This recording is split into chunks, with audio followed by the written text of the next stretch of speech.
Welcome to the debate. For years, we analyzed the path to financial independence, FI, the promise of ultimate freedom.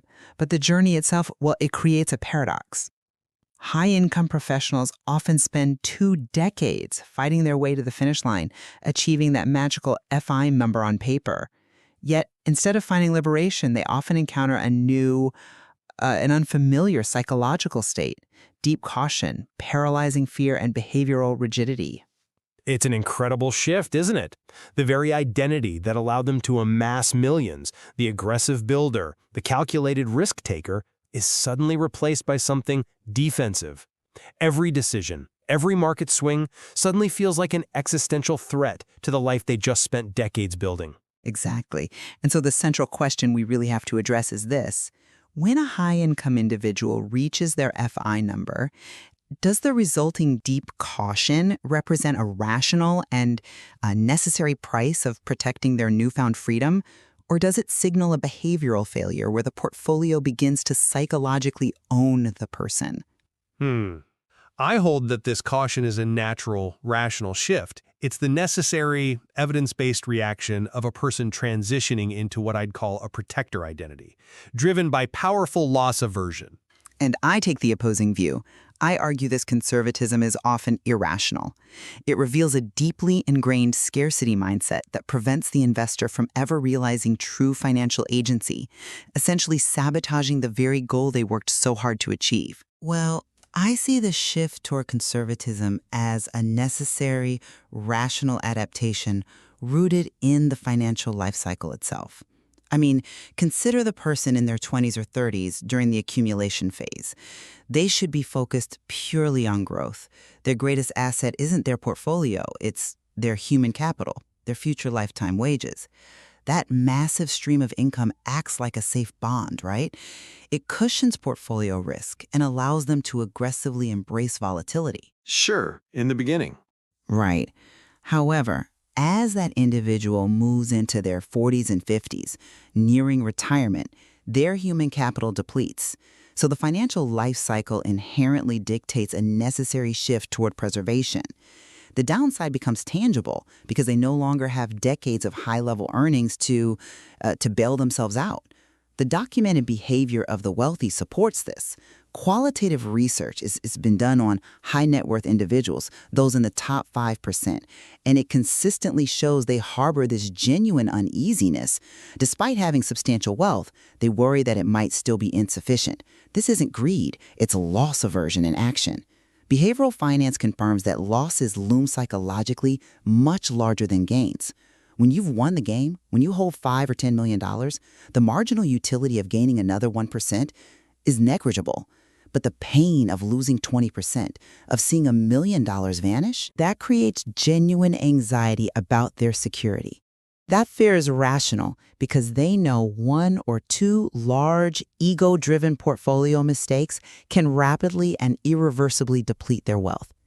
De-risking is simply a strategy to protect their optionality. That's a powerful description of the feeling, I'll give you that. But I would argue that you're conflating a psychological state with a rational adaptation. This hyper-conservatism is, in many cases, the failure to overcome a deeply ingrained scarcity mindset. This mindset is often rooted in past financial wounds, whether it's personal debt or witnessing family financial stress or just the narrative that wealth is hard to hold. True financial independence should transition the individual into the builder mindset, where success is measured not by how much they hoard, but by consistent, sustainable wealth creation independent of active employment. Instead, this profound caution results in them trading the promise of true freedom for the psychological certainty of a static, safe portfolio. I find it difficult to accept that this level of fear is universally rational when the evidence of the resulting behavioral failure is so apparent. We see the irrationality in individuals who are financially secure but keep enormous amounts of money, sometimes millions, in cash or low-yielding savings accounts out of a profound fear of spending or investing, even when a highly secure 12-month emergency fund is already in place.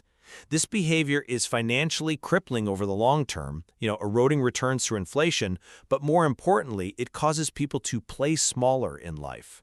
They narrow their ideas of what is possible long after the financial necessity for extreme caution is passed.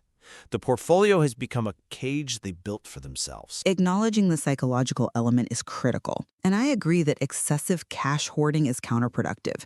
But let's return to the source of the anxiety. It is adaptive because the wealthy understand the potential for catastrophic, ego-driven decision-making.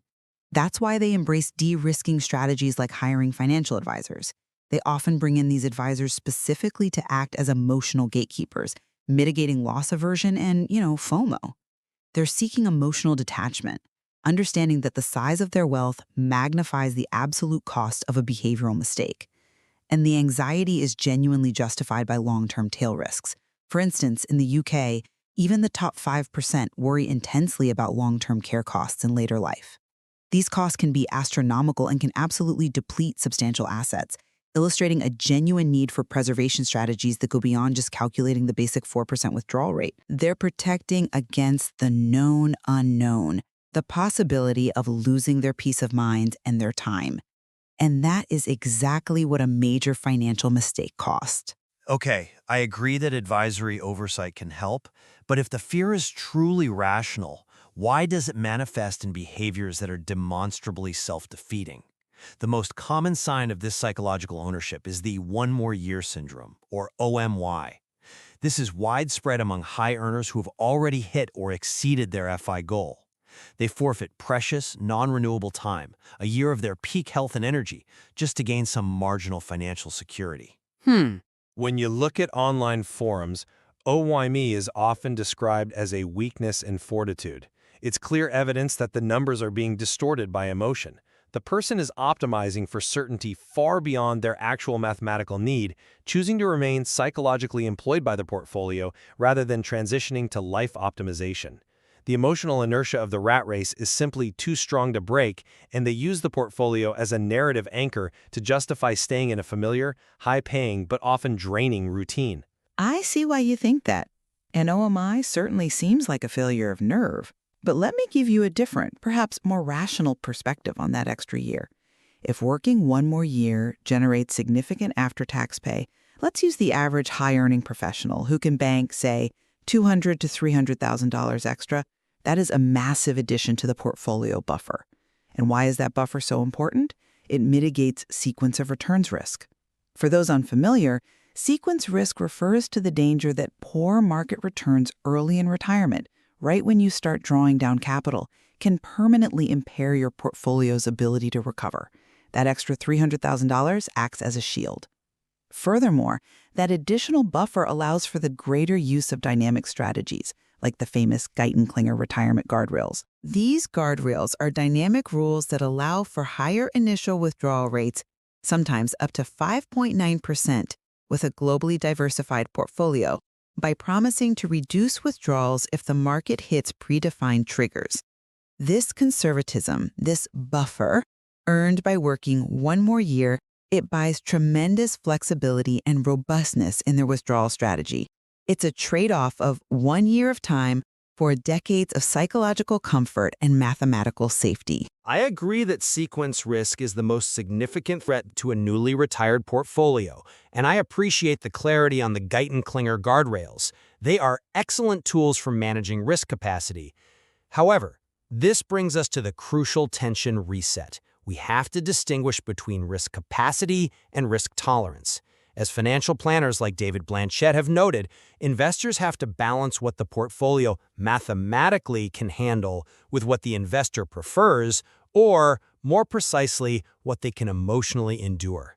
My concern is that your rational protector is allowing fear to cause low risk tolerance to severely override high capacity, leading to dramatic second-order effects. But that's just it. Their human capital is low, so their desire for conservatism, low tolerance, is understandable. But the math often tells a different story. If an investor has $5 million, a safe withdrawal rate of 4% generates $200,000 a year, which is likely far more than they ever needed. Their mathematical capacity is huge, yet the fear of seeing that $5 million drop to $4 million paralyzes them. They prioritize emotional alignment over financial optimization. And while you argue that this prevents behavioral mistakes, some academic analysis of long-term asset allocation suggests that investors who stick to a 100% equity allocation throughout their retirement actually deliver better expected outcomes, a higher sustainable income, and a lower probability of running out of money than traditional target date funds that mandate de-risking into bonds. That's a provocative claim that traditional bond allocations expose investors to greater risk. Precisely. The research argues that the bond allocations, which are intended for safety, actually expose investors to the greater long-term risk of exhausting their savings because bond returns often get killed by inflation over multi-decade horizons. The real risk is not the market volatility that accompanies equity returns, but the behavioral inability to stay in your seat during that volatility and embrace the boring middle of disciplined allocation. If the goal is to optimize returns and longevity, then excessive conservatism is a mathematical failure, regardless of the comfort it provides. I would suggest that the difference lies in the definition of failure. For a person who has achieved FI, mathematical optimization is secondary to behavioral optimization. If 100% equity offers a higher expected return but guarantees a 40% drawdown at some point, and that drawdown is sufficient to trigger a panic sale, the ultimate behavioral failure, then the mathematically superior portfolio has failed the human being. Conservatism in this context serves as a necessary psychological hedge against one's own weakness. But let's look beyond the portfolio itself and consider the dramatic second-order effects of this pervasive downside framing. When fear dominates, the scarcity mindset distorts the individual's prioritization of resources in their daily life. I recently read about an interview subject, a high-net-worth individual close to FI, who boasted obsessively about saving 2 pounds on a takeout meal versus dining in, meticulously calculating the cost difference, yet in the same breath this person admitted to making massive, completely unscrutinized lifestyle purchases, like a 3,000-pound antique candlestick without blinking. This is the manifestation of behavioral failure. The individual is shrinking their life, hyper-focusing on micro-austerity to protect the number, while simultaneously failing to apply any financial discipline to high-ticket emotional purchases. They are protecting the integrity of the spreadsheet while failing to protect their actual quality of life. The portfolio owns them. I agree that the inconsistency you describe is a perfect example of distorted financial behavior. But I would argue that this behavioral weakness is exactly why the protector identity is rational and necessary.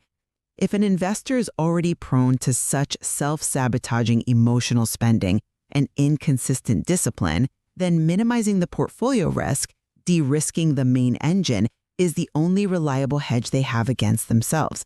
They can't trust their emotions, so they must trust a conservative allocation. Moreover, if we consider generational wealth, the mandate changes entirely. The goal is no longer merely portfolio longevity for the current generation, but the creation of enduring capital. In that scenario, extreme preservation becomes far more justifiable. Ultimately, the caution demonstrated by high net worth individuals nearing FI is a rational response to their new identity as protector.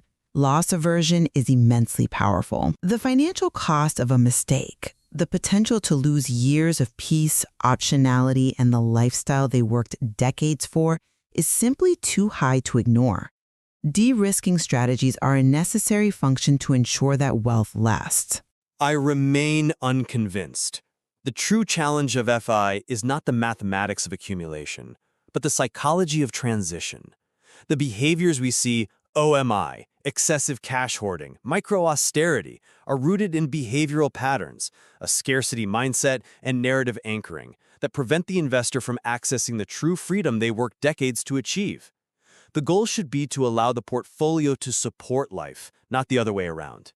By sticking to a disciplined, long-term plan, even one that involves greater risk capacity, the investor delivers the highest expected outcome. This proves that managing one's own psychology and fear is often the single most important financial strategy. The tension remains sharp. When financial independence is finally within reach, is becoming conservative the necessary price of securing that hard-won freedom? Or is it merely proof that the portfolio is starting to own the person, trapping them in the fear they sought to escape? We appreciate you joining us for the debate. Please consider liking this video and subscribing for more substantive financial discourse.